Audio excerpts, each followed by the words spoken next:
شہزادہ اور نیک بخت۔ بچوں، یہ کہانی ایک شہزادے اور ایک جھیل کی ہے۔ شہزادے کی سلطنت گرم میدانوں، تپتے صحراؤں اور سربرفلنگ پہاڑوں پر مشتمل اور دریاؤں کی سرزمین تھی، جہاں ملک کے مختلف حصوں سے پانی سے لبالب دریا گزرتے تھے جو بالآخر سمندر میں جا ملتے تھے۔ لہٰذا ملک سرسبز تھا، پھلوں اور اشیائے خوردنی کی کمی نہیں تھی۔ سلطنت کے مختلف حصوں میں مختلف نسلوں کے لوگ آباد تھے جو فرق بولیاں بولتے تھے، لیکن دلوں میں دوریاں تھیں، کچھ مجبوری تھی، کچھ اقتدار حاصل کرنے کی ہوس تھی، اور کچھ ہمسایہ ممالک کی سازشیں تھیں جن کی بنا پر رعایا کے مختلف طبقوں اور علاقوں میں کھنچاؤ تھا، تناؤ تھا، جو آہستہ آہستہ خلفشار اور پھر انتشار کا سبب بنا۔ پانی وافر تھا، مگر ہر کوئی پانی کی کمی کی شکایت کرتا تھا۔ گودام گندم سے بھرے تھے، آٹا بازاروں سے غائب تھا۔ غریب کسان دن رات محنت کرنے کے باوجود فصل کے مناسب دام وصول نہیں کر پاتے تھے۔ سرکاری درباری بدعنوان تھے۔ وہ دولت کی ہوس اور نمود و نمائش کی بیماریوں میں مبتلا تھے۔ تکبر اور خود غرضی ان کے وصف تھے۔ خاصی انصاف کرنے کے بجائے امرا طاقتور طبقوں اور شاہ کے عزیز اقارب کے حق میں فیصلے دیتے تھے، لہٰذا لڑائی، مار کٹائی، خون خرابہ، چوری چکاری، ڈکیتی، زیادتی، زبردستی کے جرائم عام تھے۔ جس کی لاٹھی اس کی بھینس کا رواج تھا۔ رشوت کا وصول بھی مقبول تھا۔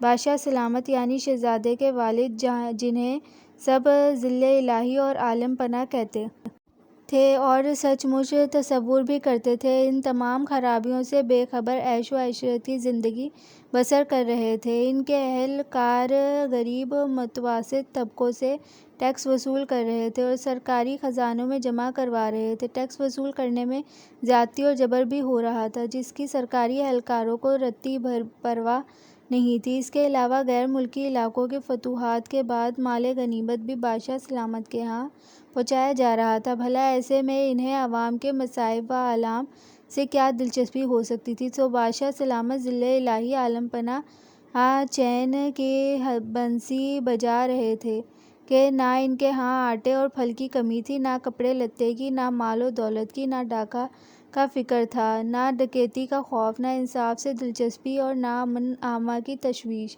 غیر ملکی یلغارین اور سرحدوں کی حفاظت ان کے سپہ سالاروں کے ذمے تھی۔ ملک کا انتظام اور منصوبہ بندی وزیروں کے حوالے تھی۔ سو ظل الہی یوں محسوس کرتے تھے کہ جیسے وہ خود خدا کے سایہ شفقت اور پناہ میں ہوں، اس کے بجائے کہ وہ عوام کے لیے رعایا کی خاطر ایک ایسا گھنا سایہ دار درخت بنے جس کے تلے تھکے ہارے مظلوم مسکین لوگ پناہ لیں۔ ولی الہی شہزادے کا بچپن، لاڈ پیار اور نوجوانی عیش و عشرت میں گزاری۔ اس محل سے باہر جانے کی اجازت نہیں تھی۔ چھوٹا تھا تو اسے اپنے بہن بھائیوں اور رشتہ داروں کے بچوں کے ساتھ محلات کے عالیشان آراستہ کمرے، راہداروں اور خوبصورت شاہی باغات میں گھومنا پھرنا، مختلف کھیل کھیلتا رہتا۔ جب 12 برس کی عمر کی پہنچا تو گھڑ سواری اور تلوار بازی اس کی دلچسپی کا سبب بنے۔ اس نے پہلوانی کے داؤ پیچ بھی مہارت حاصل کی۔ وقت کے ساتھ ساتھ اسے شکار سے دلچسپی پیدا ہوئی، جس کے لیے محلات اور شاہی باغات سے باہر جنگلوں اور صحراؤں میں جانا ضروری تھا۔ لیکن ولی عہد ہونے کے سبب اس کی حفاظت کے لیے ساتھ میں ماہر فوجی دستے بھی بھیجے گئے۔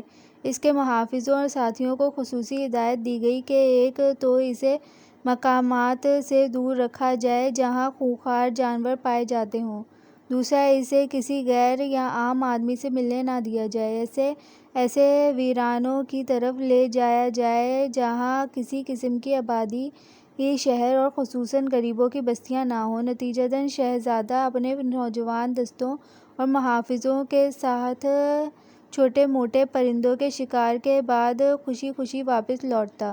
سو اس نے محل سے باہر نکلنے کے بعد بھی نہ تو رعایا کی حالت دیکھی، نہ کوئی غریبوں کی بستی، اور نہ اس کا کسی خونخوار درندے سے آمنا سامنا۔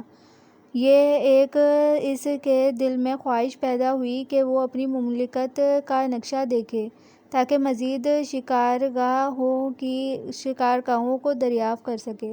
چنانچہ اس نے اپنا استاد جس اسے پڑھنا لکھنا سکھایا تھا اس کو کہا کہ وہ اس کی ملکیت کا نقشہ بنا کر لائے۔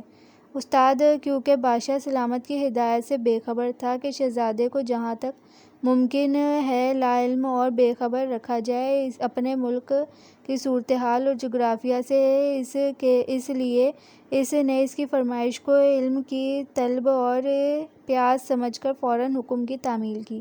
جب شہزادے نے نقشہ دیکھا تو نہ جانے کیوں اس کی توجہ ایسے صحرا کی طرف مبذول ہوئی جو ہمسایہ ملک کی سرحدوں کو چھوتا تھا، جس میں بارش سال میں ایک مرتبہ ہوتی تھی، لیکن وہاں ہرن بکثرت پائے جاتے تھے۔ ابھی تک شہزادے نے ہرن کا شکار نہیں کیا تھا، اس بنا پر اس نے فیصلہ کیا کہ اسے دور دراز صحرا میں جانا چاہیے۔ جب بادشاہ سلامت کے پاس شہزادے کی طرف اس مہم کے لیے اجازت کی درخواست کی گئی تو وزیر تدبیر نے مشورہ دیا کہ شہزادے کو جانے دیں۔ اب شہزادہ سمجھدار ہو چکا ہے اور صحرا اس نے شکارگاہ کے لیے چنا ہے۔ اس میں ویرانی زیادہ ہے، آبادی نہ ہونے کے برابر، اور وہاں خونخوار جانور کے بجائے بے ضرر ہرن پائے جاتے ہیں۔ بادشاہ نے مشورے کو معقول جانا اور شہزادے کی درخواست قبول کر لی۔ شہزادے نے سفر پر روانہ ہونے سے پہلے اپنے استاد سے صحرا کے بارے میں مزید معلومات حاصل کی تو معلوم ہوا کہ وہاں ایک قدرتی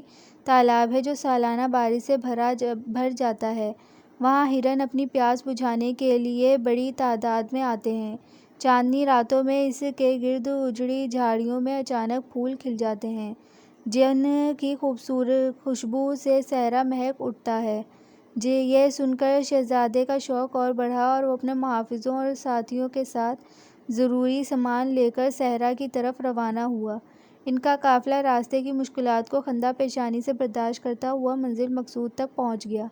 منزل مقصود پر شہزادے کی ملاقات مقامی شکاریوں سے ہوئی تو معلوم ہوا کہ واقعی چاندنی راتوں میں اس تالاب پر ہرن آتے ہیں، لیکن ان کے شکار کا طریقہ انوکھا نکلا جس کا شہزادہ عادی نہیں تھا، یعنی گھوڑے پر سوار، ہاتھ میں تیر کمان یا نیزہ لیے ہوئے نہیں، بلکہ اس صحرا میں ہرن کے شکار کے لیے ایک خاص لاٹھی استعمال کی جاتی تھی جو اندر سے کھوکھلی اور سیسے سے بھری ہوتی تھی۔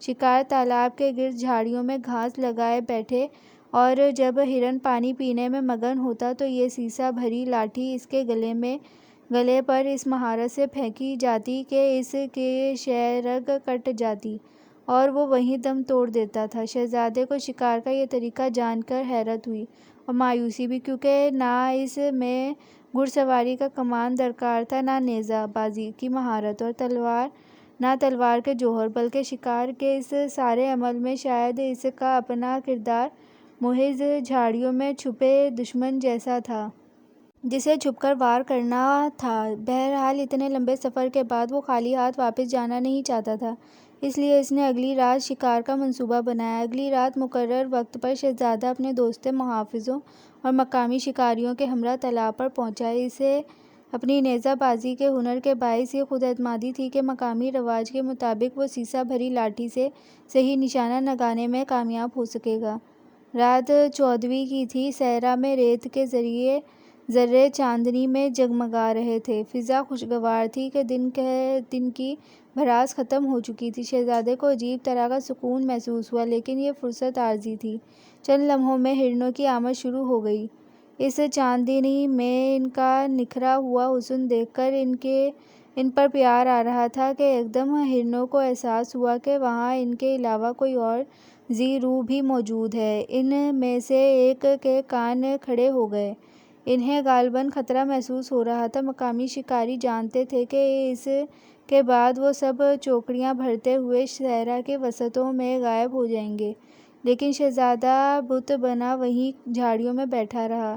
اس کا دل نہیں مان رہا تھا کہ وہ ایسی دل آویز، معصوم اور بے ضرر مخلوق کو صرف اپنے شکار کے شوق کی خاطر ختم کر دے۔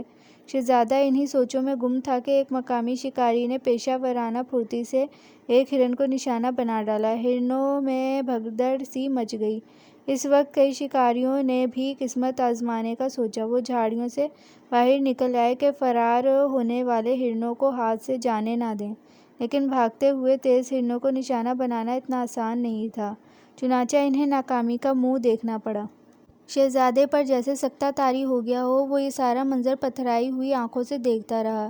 اس کی توجہ زخم خور ہرن پر مرکوز تھی، جو زندگی اور موت کی کشمکش میں تھا، اور آخر وہ زندگی کی بازی ہار گیا۔ شہزادے کا دل بوجھل ہو گیا اور آنکھیں نمناک۔ اسے ہرن کی بے بسی اور مظلومیت دیکھ کر شدید صدمہ ہو رہا تھا۔ اس کے ذہن میں کئی سوال اٹھ رہے تھے۔ آخر کیوں ایک معصوم مخلوق کو، جو اپنی پیاس بجھا رہی تھی، اتنی بے دردی سے مارا گیا، صرف ایک شہزادے کے شوق شکار کی تشفی کے لیے؟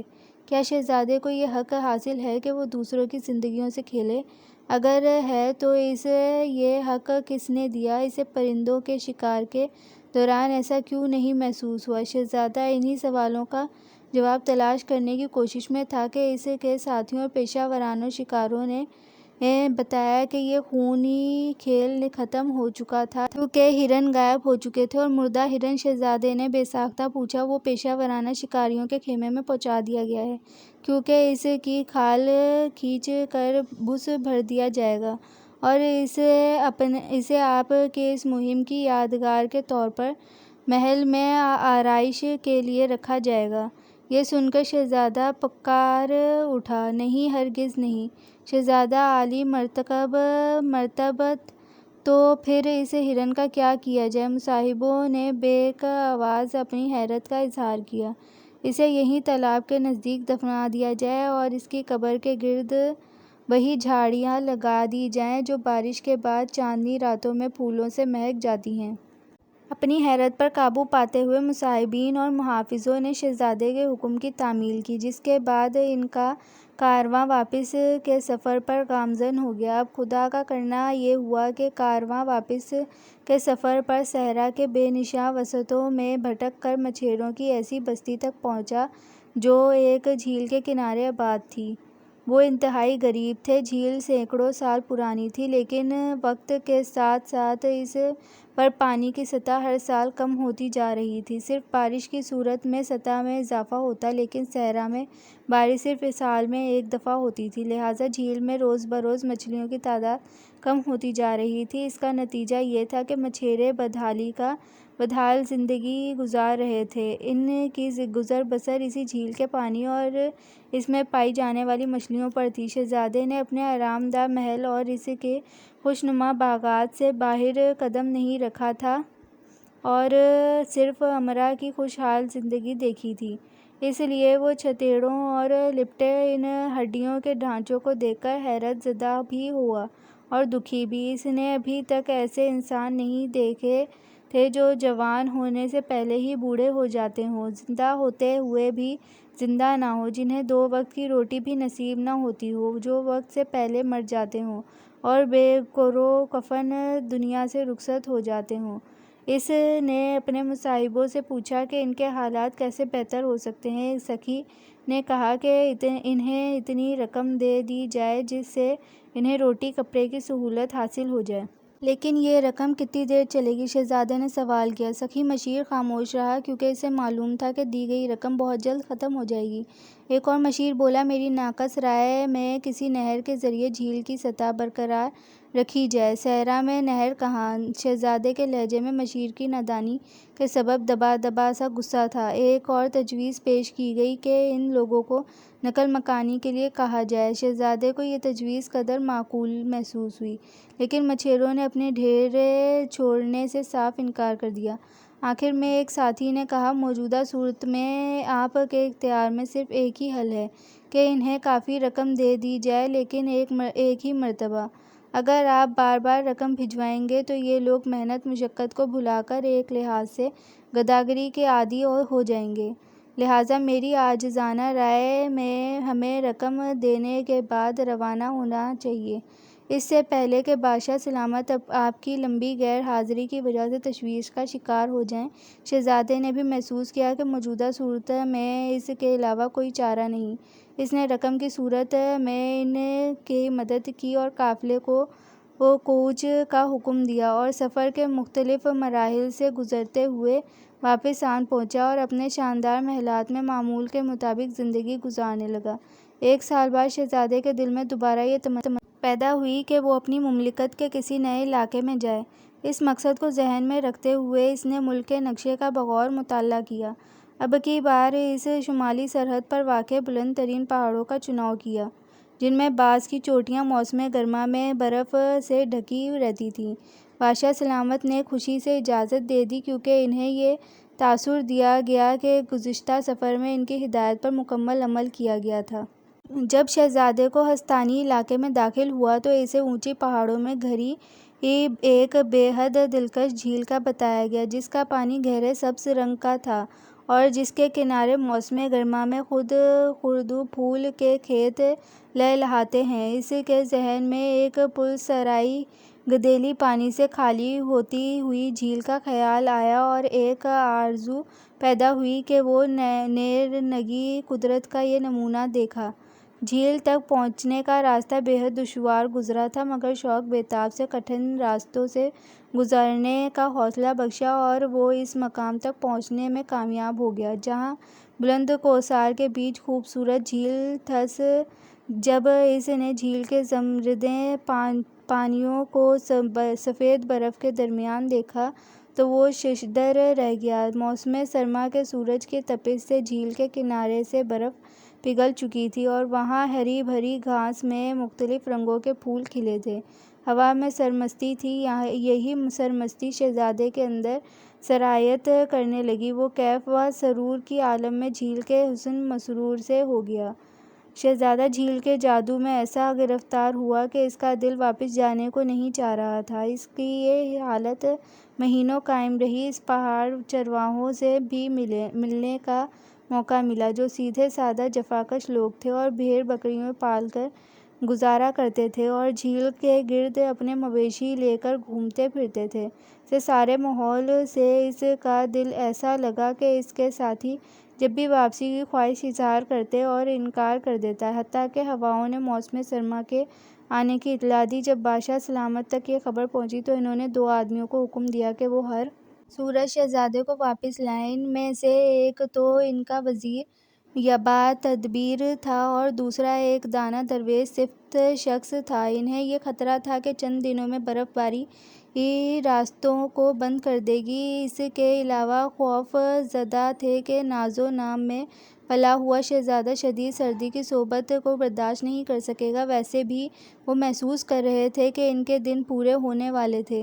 وہ ضعیف ہو چکے تھے اور حکومت چلانے میں دقت کا سامنا تھا۔ جب بادشاہ کے دونوں پیغام رساں شہزادے تک پہنچے تو اسے مسرت کے عالم میں جھیل کے گرد گھومتے پایا۔ پہلے وزیر تدبیر نے بادشاہ کا پیغام پہنچایا، مگر شہزادے نے سنی انسنی کر دی۔ اس کے بعد درویش صفت دانا آگے بڑھا اور یوں شہزادے سے گفتگو کی: شہزادہ عالی مقام، ولی عہد ذیشان، میں گرچہ فقیر بے نوا ہوں، مگر جانتا ہوں کہ آپ عاقل و بالغ ہونے کے ساتھ ساتھ ایک درد مند دل کے مالک ہیں۔ میں آپ کی خدمت میں گزارش کرنا چاہتا ہوں کہ عالم پناہ بوڑھے ہو چکے ہیں، بیمار ہیں، مملکت خداداد کے حالات خراب ہیں، غریب غریب تر ہوتے چلے جا رہے ہیں اور امیر امیر تر، روکنے ٹوکنے والا کوئی نہیں، سرکاری سطح پر بھی لوٹ کھسوٹ جاری ہے، ہمسایہ ملک سے بھی تعلقات اچھے نہیں۔ آپ کی غیر موجودگی میں سپہ سالار تخت پر قبضے کی کوشش کر رہے ہیں، درباری میں ان سازشوں میں شریک ہیں، عوام مفلوک الحال بھی ہے اور پریشان بھی، وہ مایوسی کا شکار ہیں۔ اس صورتحال میں انہیں آپ کی ضرورت ہے تاکہ وہ اپنے آپ کو بے سہارا اور بے یار و مددگار نہ سمجھیں۔ محترم، آپ نے یہ کیسے جانا کہ میری واپسی سے حالات سدھر جائیں گے؟ شہزادے نے سوال کیا۔ اس لیے کہ میں نے گزشتہ سفر میں آپ کی دردمندی اور انسان دوستی کے ثبوت دیکھے۔ ہرن کی موت سے آپ کی آنکھیں آنسوؤں سے لبریز تھیں، مچھیروں کی حالت زار سے آپ بے حد پریشان ہوئے، لیکن اس وقت تو سب نے کہا تھا کہ غریب مچھیروں کو کچھ رقم دیں، باقی سب کچھ خدا پر چھوڑ دیں۔ جی حضور، درست، لیکن ہر چیز کا ایک وقت ہوتا ہے۔ سورج طلوع بھی ہوتا ہے اور غروب بھی، موسم آتے بھی ہیں اور جاتے بھی ہیں، لیکن اپنے وقت کے مطابق۔ اب وقت ہے کہ آپ واپس جائیں اور کاروبار حکومت سنبھالیں۔ آپ کے مطابق اب وقت آ گیا ہے کہ واپس جاؤں اور حکومت سنبھالوں۔ بھلا وہ کیسے؟ کیونکہ اب آپ بچپن اور نوجوانی سے گزر کر ذہنی طور پر پختہ ہو چکے ہیں، پھل پک چکا ہے، بادشاہ سلامت عمر کے اس حصے میں داخل ہو چکے ہیں جہاں ان کا ذہن اور جسم دونوں جواب دے رہے ہیں، لہٰذا وقت کا تقاضا ہے کہ آپ انہیں سہارا دیں اور اپنی ذمہ داریاں نبھائیں، عوام کے حالات بہتر کریں۔ وہ اس وقت بھٹکے ہوئے کارواں کی طرح ہیں، انہیں جوان، تازہ دم اور مضبوط قیادت کی ضرورت ہے، جوان میں احساس تحفظ پیدا کر سکیں۔ شہزادہ گہری سوچ میں ڈوب گیا۔ وہ وزیر اور درویش دانا پر یہ ظلم نہیں کر سکتا تھا کہ اسے پہاڑی میں گہری سبز جھیل سے محبت ہے، وہ انہیں یہ بھی نہیں بتانا چاہتا تھا کہ اس نے دوران ایک پہاڑ چرواہے کی بیٹی سے شادی کر لی تھی، جو کسی صورت بھی اپنے علاقے کو چھوڑ کر نہیں جائے گی۔ وزیر اور دانا درویش نے شہزادے کو گو مگو کے عالم میں دیکھا تو انہوں نے دوبارہ اصرار کیا کہ وہ واپس جا کر اپنی ذمہ داری سنبھالے۔ تب شہزادے نے بے اختیار کہا، لیکن میرا دل تو یہاں ہے۔ وزیر بولا، کامیاب زندگی کا راز ہے کہ دل کو قابو میں رکھیں۔ مگر دانا درویش نے کہا، دل کا اپنا مقام ہے اور عقل کا اپنا، یا یوں کہہ لیجیے کہ جذبہ اور عقل دونوں انسانی فطرت کا حصہ ہیں، ان کی رساکشی ہمیشہ سے ہوتی چلی آ رہی ہے۔ بہرطور آخری فیصلہ آپ کا ہے۔ میرا دل گواہی دیتا ہے کہ آپ صورتحال کی نزاکت اور بہتر پہلو پر نظر رکھتے ہوئے درست فیصلہ کریں گے۔ رات کو شہزادے نے اپنی بیوی سے مشورہ کیا اور ساری باتیں بتائیں۔ وہ رونے لگی۔ ایک طرف تو وہ شہزادے کی محبت میں گرفتار تھی، دوسری طرف اسے ماں باپ، بھیڑ بکریوں اور پہاڑوں سے گہرا لگاؤ تھا۔ وہ ساری رات آنسو بہاتی رہی اور دکھ کی اس کیفیت میں جھیل سے باتیں کرتی رہی۔ وہ پھٹنے سے پہلے جھیل کے شفاف پانی سے آواز آئی، نیک بخت، کیا تیرا دکھ سارے ملک کے لوگوں کے دکھوں سے زیادہ ہے؟ وہ جواب میں خاموش ہو گئی، لیکن تھوڑی دیر میں جواب دیا، پیاری جھیل، یہ تو میں نے سوچا ہی نہیں، تو اب سوچ لو، لیکن جب مجھے شہزادہ یاد آئے گا تو میں کیا کروں گی؟ تو ہم سب تمہارے درد میں شریک ہوں گے، اپنے آپ کو اکیلا نہیں پاؤ گی۔ جھیل کے شمال میں موجود گلیشیئر نے بھی جھیل کی ہاں میں ہاں ملائی۔ صبح ہونے تک وہ اس نتیجے پر پہنچی کہ اس کے دیس کے بے شمار لوگوں کا دکھ درد اس کے اپنے غم سے کہیں زیادہ ہے، بلکہ 1000 گنا زیادہ ہے، اور اگر شہزادہ واپس جا کر کسی صورت ان کے غموں میں کمی کے اسباب پیدا کر سکتا ہے تو اسے جانا چاہیے۔ چنانچہ اس نے بڑے حوصلے سے شہزادے کو واپس جانے کی اجازت دے دی۔ شہزادے نے حیرت ظاہر کی تو نیک بخت نے جھیل کی بات دہرائی اور ساتھ میں یہ کہا کہ اگر وہ لوگوں کے دکھ بانٹنے نہ گیا تو وہ اسے کبھی معاف نہیں کرے گی۔ شہزادہ بادل نخواستہ واپس روانہ ہوا۔ وہاں حالات اس قدر بگڑ چکے تھے کہ بے حد مصروف ہو چکا تھا۔ کبھی کبھی اتنی مصروفیت میں بھی اسے جھیل اور نیک بخت کی یاد ستاتی، مگر لمحہ بھر کے لیے۔ وجہ یہ تھی کہ اسے فوراً ہی کسی نہ کسی کام میں مصروف ہونا پڑتا، کیونکہ مشکلات بہت تھیں اور وقت کم۔ نیک بخت برسوں تک شہزادے کو یاد کرتی رہی، اگرچہ اسے معلوم تھا کہ وہ لوٹ کر نہیں آئے گا اور نہ ہی آ سکتا ہے، اس کے باوجود وہ اسے یاد کرتی رہی اور اس کی آنکھیں بھیگ جاتی۔ آخر جھیل نے خود بخود شہزادے کے جانے سے اداس تھی، نیک بخت کے درد کو مٹانے کے لیے اپنے اندر جذب کر لیا اور جھیل کا نام نیک بخت پکارا جانے لگا۔ اس علاقے کے لوگوں کے مطابق اب بھی جب کبھی نیک بخت جھیل کا دل شہزادے کی یاد میں تڑپ سی محسوس کرتا ہے تو وعدے کے مطابق کنارے پر موجود گلیشیئر کی برف پگھل کر آنسوؤں کی طرح جھیل کے پانی میں ہلچل سی پیدا کر دیتی ہے۔